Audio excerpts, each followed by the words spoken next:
విదురుడు నిజంగా యముడేనా? ఎవరికీ తెలియని ఆ భయంకరమైన శాపం. మహాభారతంలో అత్యంత నీతిమంతుడు, నిష్పక్షపాతంగా మాట్లాడే ఏకైక వ్యక్తి మహాత్మా విదురుడు. అయితే విదురుడు కేవలం ఒక సాధారణ మనిషి కాదు. ఆయన సాక్షాత్తు యమధర్మరాజు. యమధర్మరాజులాంటి శక్తివంతమైన దేవుడు హస్తినాపురంలో ఒక దాసీపుత్రుడిగా ఎందుకు పుట్టాల్సొచ్చింది? ఆయనకు ఎవరు శాపమిచ్చారు? ఈ రహస్యం వెనుక ఉన్న అసలు కథ ఏంటి? మహాభారతంలో కృష్ణుడు, భీష్ముడు ఎంతటివారో విదురుడు కూడా అంతటి గొప్ప వ్యక్తి. హస్తినాపురానికి ప్రధానమంత్రిగా ఉంటూ కురువంశం నాశనం కాబోతోందని ముందే హెచ్చరించిన మహాజ్ఞాని ఆయన. అయితే విదురుడొక సాధారణ మానవుడు కాదు. ఆయన సాక్షాత్తు మరణానికి, ధర్మానికి అధిపతి అయిన యమధర్మరాజు అని మీకు తెలుసా? నరకంలో పాపులను శిక్షించే యముడు భూమిమీద ఒక దాసీపుత్రుడిగా ఎందుకు పుట్టాల్సొచ్చింది? ఒక చిన్న తప్పుకి ఒక మహర్షి యముడికిచ్చిన భయంకరమైన శాపమేంటి? పూర్వం మాండవ్యుడు అనే ఒక గొప్ప మహర్షి ఉండేవారు. ఆయన ఒకరోజు తన ఆశ్రమంలో మౌనవ్రతంలో తీవ్రమైన తపస్సులో మునిగిపోయారు. అదే సమయంలో కొంతమంది దొంగలు రాజుగారి కోటలో బంగారం దోచుకుని భయంతో పరిగెడుతూ వచ్చి మహర్షి ఆశ్రమంలో దాక్కున్నారు. దొంగలను వెతుక్కుంటూ వచ్చిన రాజభటులు ఆశ్రమంలో ఉన్న దొంగలను, సొత్తును పట్టుకున్నారు. తపస్సులో ఉన్న మాండవ్య మహర్షిని కూడా దొంగలకు నాయకుడేమో అనుకుని బంధించి రాజుగారి ముందుకు తీసుకెళ్లారు.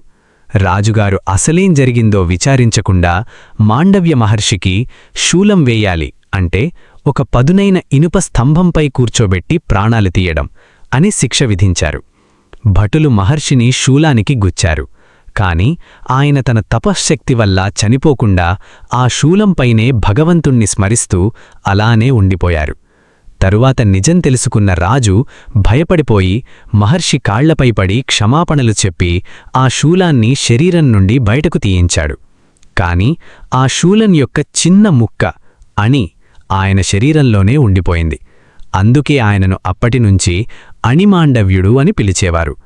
తనకు జరిగిన అవమానానికి కారణం ఏంటో తెలుసుకోవడానికి అణిమాండవ్య మహర్షి నేరుగా యమలోకానికి వెళ్లారు. యమధర్మరాజును చూసి ఆగ్రహంతో ఇలా ప్రశ్నించారు. యమధర్మా, నేను నా జీవితంలో ఎలాంటి పాపం చెయ్యలేదు. మరి నాకు అంతటి ఘోరమైన శిక్ష ఎందుకు పడింది? నా ఏ కర్మ వల్ల నేను శూలాన్ని అనుభవించాల్సొచ్చింది? అప్పుడు యముడు తన రికార్డులను అంటే చిత్రగుప్తుడి లెక్కలను చూసి ఇలా సమాధానమిచ్చాడు. మహర్షి, మీరు చిన్నపిల్లవాడిగా ఉన్నప్పుడు ఒక చిన్న తుమ్మెద లేదా కీటకం తోకలో ఒక చిన్న గడ్డిపరకను గుచ్చి ఆనందించారు. ఆ పాపానికి ప్రతిఫలంగానే మీకు ఈ వయసులో శూలశిక్ష పడింది. యముడి సమాధానం విన్న మాండవ్యుడికి విపరీతమైన కోపం వచ్చింది. శాస్త్రాల ప్రకారం 14 సంవత్సరాలలోపు పిల్లలు చేసే పనులు పాపాల కిందకు రావు.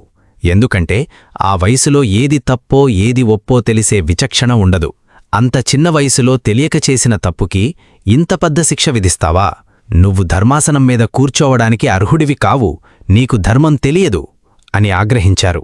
మహర్షి యముడిని శపిస్తూ, నువ్వు చేసిన ఈ అధర్మానికి గాను భూలోకంలో ఒక శూద్ర దాసీ గర్భాన మానవుడిగా జన్మించి చాణిక్యం, రాజకీయం, అవమానాలు అనుభవిస్తూ బతకాలి అని శాపమిచ్చారు. ఆ మహర్షి శాపం వల్లే యమధర్మరాజు హస్తినాపుర రాజభవనంలో ఉన్న ఒక దాసీ గర్భంలో విదురుడుగా జన్మించాడు. ఆయన సాక్షాత్తూ యముడే కాబట్టి చిన్నప్పటినుంచే వేదాలు, శాస్త్రాలు, నీతి సూత్రాలు, దీనినే విదుర నీతి అంటారు, అన్నీ ఆయనకు జన్మతః అబ్బాయి. ధృతరాష్ట్రుడు, పాండురాజులకు తమ్ముడైనప్పటికీ దాసీపుత్రుడు అనే ఒకే ఒక్క కారణంతో ఆయనకు రాజు అయ్యే అర్హత లేకుండా పోయింది. కేవలం మంత్రిగానే మిగిలిపోయారు. కర్ణుడు, దుర్యోధనుల చేత ఎన్నో అవమానాలు పడ్డారు. ఇదంతా ఆ మహర్షి ఇచ్చిన శాప ఫలితమే.